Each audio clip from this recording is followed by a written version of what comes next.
Mnogi se posljednjih dana bore sa oboljenjima na biljkama, ali najviše na paradajzu i krompiru.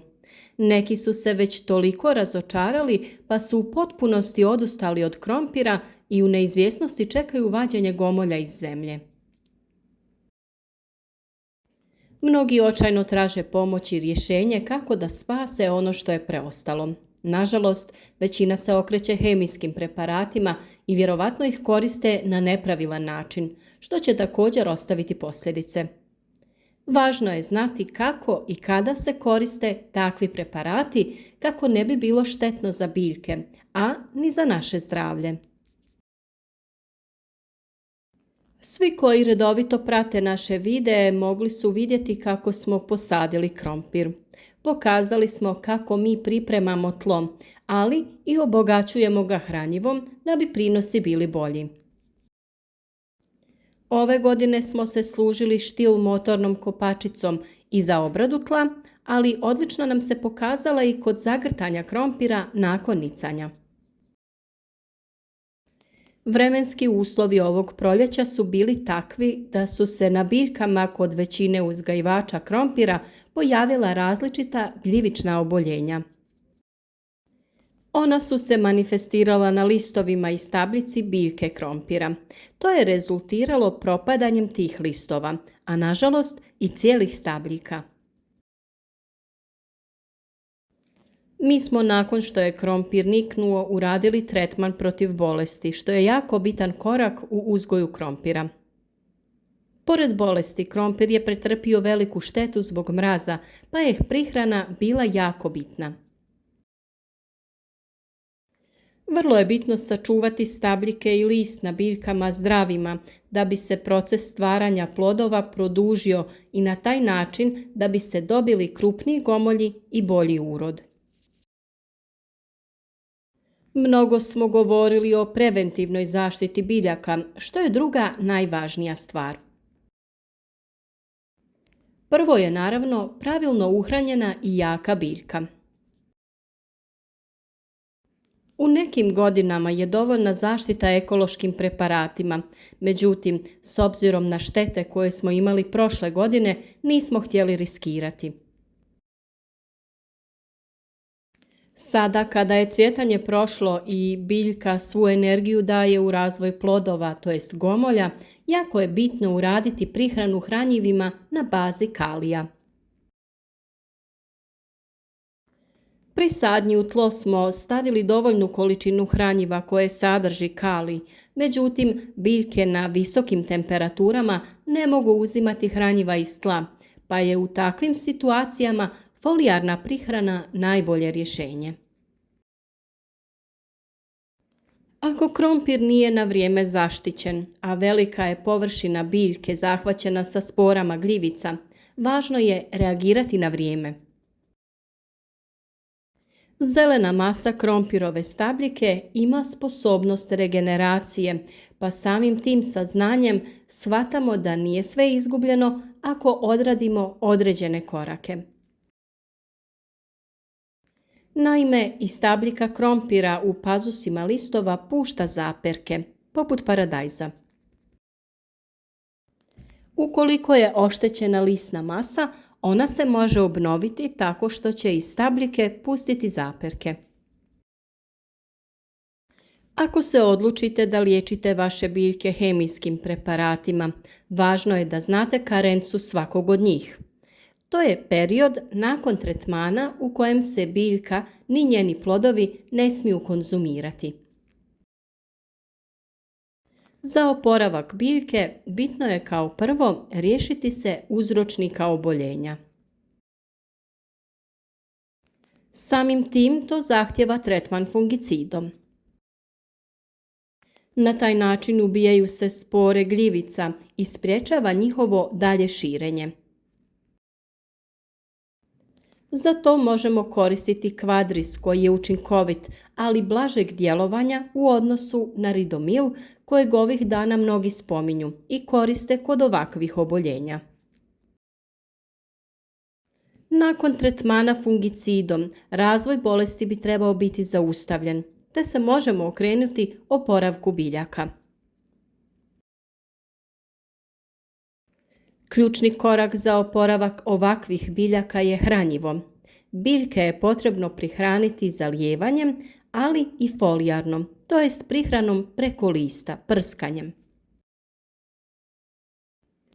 Kao prvo, biljke treba zaliti sa hranjivom sa većim sadržajem fosfora.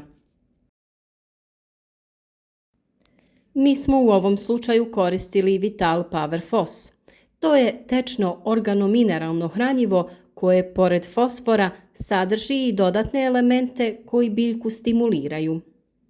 Osigurava se bolje ukorijenjavanje i brz početni rast, što nam je jako bitno u ovoj situaciji. Ovo hranjivo smo primijenili na način da smo rastvorili 20 ml na 10 litara vode i sa tim obilno zalili biljke. Zalijevanje biljaka najbolje je odraditi rano ujutro ili predvečer, kada nisu previsoke temperature zraka. Važno je pri tome koristiti odstajalu vodu ili kišnicu, nikako hladnu vodu koja bi oštetila korijen. Zalijevanje ovim hranjivom ćemo ponoviti nakon 5 dana. Na ovaj način će se oporaviti dijelovi biljke koji kroz nju provode hranjiva. Jako je bitno da je nasad krompira dobro i obilno zaliven, jer će se biljke na taj način puno lakše oporaviti. Posebno je to važno u sušnim razdobljima ili kada su visoke dnevne temperature zraka. Dovoljna količina vode važna je kod razvoja zelene mase krompira, ali i kod dostizanja krupnih i kvalitetnih gomolja. Pored toga biljku ćemo prihraniti folijarno, a za tu namjenu, a naročito u ovoj situaciji, koristit ćemo aminokiseline. One su naime vrlo važne kod oporavka biljaka u stresnim situacijama. U ovom slučaju koristimo biostimulator zoberaminol, koji će našim biljkama dati dodatnu energiju i potaknuti ih na novi razvoj. Zoberaminol sadrži korisne aminokiseline te osigurava potrebne makronutrijente za razvoj biljaka i njihovu pravilnu stimulaciju.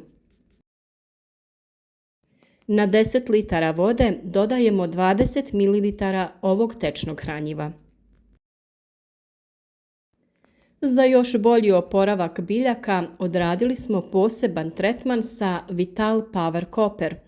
To je jedinstvena i inovativna formulacija na bazi bakra i antioksidanasa prirodnog porijekla koji poboljšavaju apsorpciju i sustavno djelovanje bakra. Koristi se kao izvor bakra u trenucima kada usjev mora pojačati disanje i fotosintezu kako bi se povećao njegov razvoj i kako bi se potaknuli različiti mehanizmi prirodne samoobrane. I u ovom slučaju na 10 litara vode dodajemo 20 ml ovog tečnog hranjiva. Gomolji u tlu su već dosta lijepo razvijeni i ukoliko ne želite oporavljati stabljiku, možete očekivati određenu količinu krompira.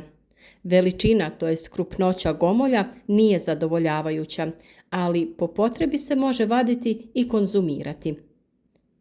U svakom slučaju, sada nije vrijeme da ga svega izvadite iz zemlje. On mora proći kroz proces dozrijevanja kako bi stvorio tvrdu zaštitnu koru na gomolju.